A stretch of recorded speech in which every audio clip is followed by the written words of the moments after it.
दोस्तों कहानी शुरू होती है और हमें साल 50 बीसी का समय दिखाया जाता है। यहाँ पर हम एक राजकुमारी को देखते हैं जिसकी नुन्नूपुर के राजकुमार घसीटालाल से शादी होने वाली थी, जो कि एक नंबर का चिया था। लेकिन राजकुमारी इस गधे से शादी नहीं करना चाहती थी, इसलिए वो अपनी दासी के हाथों एक एंटीक बॉक्स मंगवाती है जिसके अंदर होते हैं जादुई इयररिंग्स।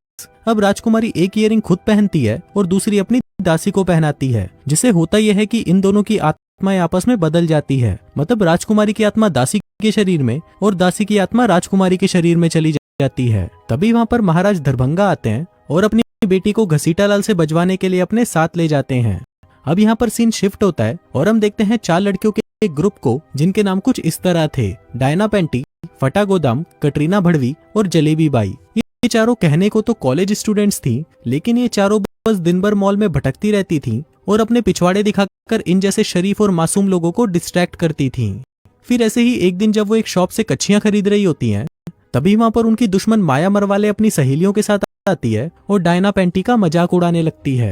लेकिन तभी इसका बदला लेने के लिए डायना वहां पर पड़ी हुई एक कच्छी उठाती है और उसे चुपके से माया मरवाले के बैग में डाल देती है। जिसके बाद जब माया मरवाले वहां से बाहर जाती है, तभी दुकान का सायरन बजता है और 2 सिक्योरिटी गार्ड्स आकर उसे दबोच लेते हैं। फिर जब वो सभी वहां से जाने लगते हैं, तभी डायना पेंटी को वहां पर एक एंटीक शॉप दिखाई देती है और वो सभी एंटीक्स खरीदने के लिए वहां पर चले जाते हैं। अब वहां पर सामान देखते वक्त डायना की नजर एक एंटीक बॉक्स पर पड़ती है और ये वही बॉक्स था जिसके अंदर वो जादुई इयररिंग्स थी। डायना उस बॉक्स को खोलकर देखती है और उसे वो इयररिंग्स बहुत पसंद आती हैं। वो उसे खरीदना चाहती थी, लेकिन दुकान की मालकिन कालिंगा उसे मना कर देती है और कहती है कि ये बेचने के लिए नहीं है। लेकिन अब डायना को तो वो इयररिंग्स चाहिए ही थे, इसलिए वो चुपके से उस बॉक्स में से इयररिंग्स निकाल लेती है और उसकी जगह उसमें दूसरे इयररिंग्स डाल देती है। वहीं दूसरी तरफ हम एक चिंदी चोर पप्पू हटेला को देखते हैं, जो कि एक गैस स्टेशन में चोरी कर रहा होता है। इसी दौरान वहां पर डायना पेंटी अपनी सहेलियों के साथ पेट्रोल भरवाने आती है, जिन्हें देखकर पप्पू हटेला के हाथ जो लगता है वो उसे उठा लेता है और उनसे नजर छुपाते हुए वहां से जाने लगता है। लेकिन तभी डायना उसे वहां का एम्प्लॉय समझकर आवाज देती है और उसकी कार में पेट्रोल भरने को कहती है। अब उससे पीछे छुड़ाने के लिए पप्पू हटेला कार में पेट्रोल डाल देता है, लेकिन तभी डायना उसे कहती है कि क्या तुम कार का इंजन भी देख सकते हो। अब पप्पू हटेला कार का इंजन चेक करने लगता है, लेकिन तभी डायना के पिछवाड़े में चुल सी मचती है और वो पप्पू हटेला के साथ बकचोदियां करना शुरू कर देती है। फिर जैसे तैसे करके पप्पू हटेला उससे अपना पीछा छुड़ाता है। जिसके बाद वो भी वहां से जा ही रहा था कि तभी उसकी नजर वहां पर गिरी एक इयररिंग पर पड़ती है, जिसको वो गोल्ड की इयररिंग समझकर उठा लेता है। वहीं डायना पेंटी जब घर पहुंचती है तो वो देखती है कि उसका छोटा भाई उसके कपड़े और मेकअप लगाकर लड़की बनने की कोशिश कर रहा होता है। अब ये देखकर डायना को गुस्सा आ जाता है और वो उसे गालियां देकर वहां से भगा देती है। फिर उसी रात हम एक चोमू चिंकू चूतड़ को देखते हैं, जो कि डायना पेंटी का बॉयफ्रेंड होता है। वो उसे बाहर खड़ा गंदे गंदे इशारे करता है और नीचे आने को कहता है। फिर नीचे आने के बाद वो डायना पेंटी से कहता है कि जब भी तुम मुझे हाथ लगाती हो, मेरा बाबूराव खड़ा होकर सलामी देने लगता है, इसलिए मैं चाहता हूँ कि इस वीकेंड हम दोनों पलंग तोड़ मजदूरी करें।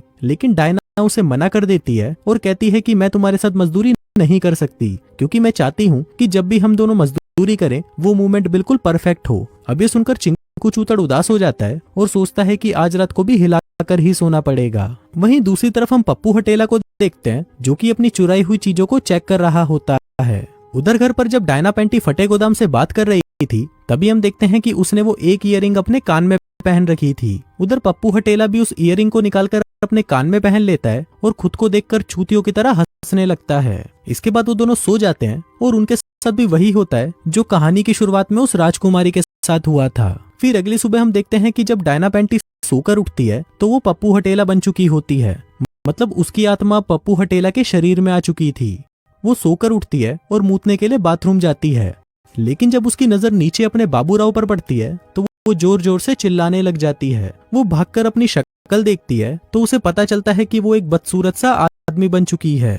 अब वो ये बात बताने के लिए फटे गोदाम को फोन करती है, लेकिन वहीं फटे गोदाम का फोन स्विच ऑफ होता है। अब डायना को पहनने के लिए कपड़े चाहिए थे, इसलिए वो चुपके से अपने बाप के कमरे में जाती है और उनके कपड़े चुरा कर वहां से भाग जाती है। वहीं दूसरी तरफ हम पप्पू हटेला को देखते हैं, जिसकी आत्मा अब डायना पेंटी के शरीर में आ चुकी थी। वो भी सोकर उठता है और मूतने के लिए बाथरूम में जाता है, लेकिन तभी उसे पता चलता है कि अब उसके बाबूराव की जगह उसके पास सिर्फ एक छेद है। इसके बाद डायना पेंटी अपनी फ्रेंड फटे गोदाम को फोन करती है और उसे उसी वक्त बाहर स्टेडियम में आने को कहती है। फिर जब फटा गोदाम बाहर उसका वेट कर रही होती है, तभी वहां पर डायना पेंटी आती है जो कि अब एक आदमी बन चुका था। वो उसे समझाने की कोशिश करती है कि मैं ही तुम्हारी कच्ची में कच्ची वाली दोस्त डायना हूँ, लेकिन फटा गोदाम उस पर विश्वास नहीं करती और उसके मुंह पर स्प्रे करके उसे नीचे गिरा देती है और फटा गोदाम वहां से जाने लगती है। लेकिन तभी डायना एक सड़ी हुई कविता सुनाती है जो वो दोनों बचपन में साथ में गाते थे। अब ये देखकर फटे गोदाम को उस पर यकीन तो हो जाता है, लेकिन वो हैरान थी कि उसकी बेस्ट फ्रेंड एक आदमी बन चुकी थी। फिर वो उसे अपने घर की चाबी देती है और उसे वहां पर वेट करने को कहती है। फिर उसके घर आकर डायना अपने घोड़े पर परफ्यूम लगाने लगती है क्योंकि उसमें से बहुत तेज बदबू आ रही थी। तभी फटा गोदाम भी वहां पर आती है और उसे कहती है कि मैंने तुम्हारे घर पर फोन करके ये कह दिया है कि तुम कुछ दिनों के लिए मेरे साथ रहोगी। अब डायना एक ट्रिमर लेकर अपने शरीर के सारे बाल साफ करने लगती है, जिस दौरान फटा गोदाम उससे पूछती है कि क्या तुम्हारे पास सचमुच में बाबूराव है, और है तो क्या मैं उसे देख सकती हूँ। अब डायना पहले तो उसे मना कर देती है, लेकिन फिर उसके बार बार फोर्स करने पर वो उसे दिखा देती है।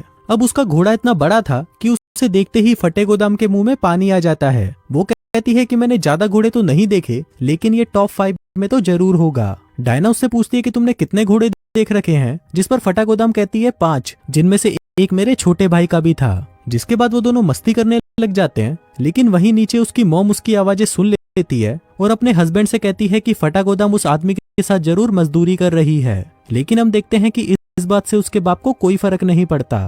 फिर उसी रात डायना अपने बॉयफ्रेंड को फोन करती है और उसे कहती है कि मैं तुम्हारे साथ दबा दबा कर मजदूरी करना चाहती हूँ। लेकिन फोन पर एक आदमी की आवाज सुनकर उसके बॉयफ्रेंड की फटकर 464 हो जाती है और वो फोन काट देता है। फिर अगले दिन डायना और फटा गोदाम अपनी बाकी की सहेलियों से मिलने जाती हैं, जहाँ पर वो उन्हें भी बता देते हैं कि डायना पैंटी अब एक आदमी बन चुकी है। जिसके बाद क्या था, डायना को उन्हें भी अपना बाबूराव दिखाना पड़ता है। इसके बाद वो सभी मस्ती करने लग जाते हैं, लेकिन इसी दौरान डायना को कुछ ज्यादा ही जोश चढ़ जाता है और वो सभी को मारकर चित्त कर देती है। फिर अगली सुबह जब डायना सोकर उठती है तो हम देखते हैं कि फटा गोदाम उसे घूर घूर कर देख रही होती है, जैसे कि वो उसके साथ मजदूरी करना चाहती हो। फिर डायना पैंटी अपने पेरेंट्स को सब कुछ सच बताने के लिए अपने घर जाती है, लेकिन तभी उसका बाप उसे एक गार्डनर समझ लेता है और उसे अपने गार्डन के घास काटने का काम दे देता है। फिर काम खत्म होने के बाद उसका बाप उसके पास आता है और उसे अपनी वाइफ के बारे में बताने लगता है। कहता है कि हम दोनों सोते तो एक ही बेड पर हैं, लेकिन ऐसा लगता है कि हम दोनों एक दूसरे से बहुत ही दूर हैं,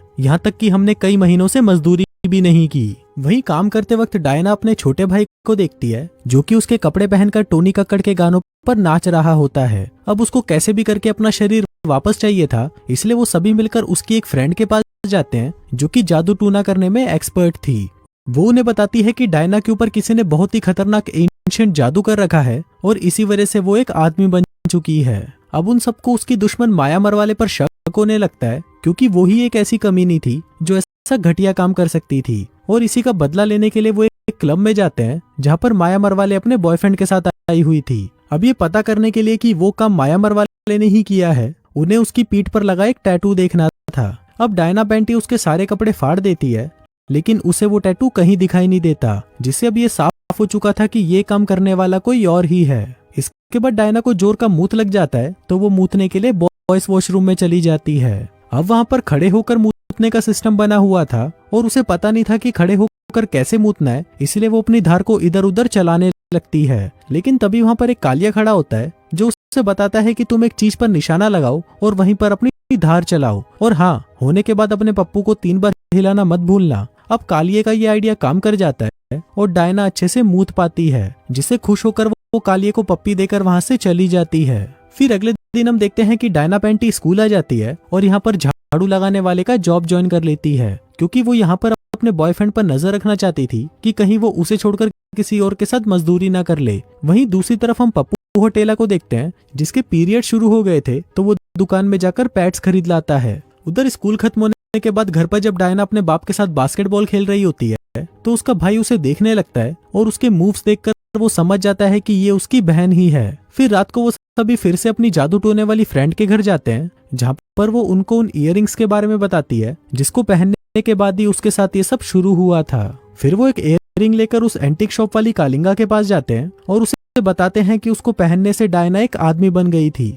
फिर कालिंगा उसे बताती है कि ये जादू इयररिंग्स हैं और अगर तुम्हें वापस नॉर्मल होना है तो तुम्हें उस इंसान को ढूंढना होगा जिसके पास दूसरी इयररिंग है, जिसके बाद तुम्हें वो दोनों इयररिंग्स पहननी होगी और फिर तब ही तुम अपनी बॉडी में वापस आ पाओगी।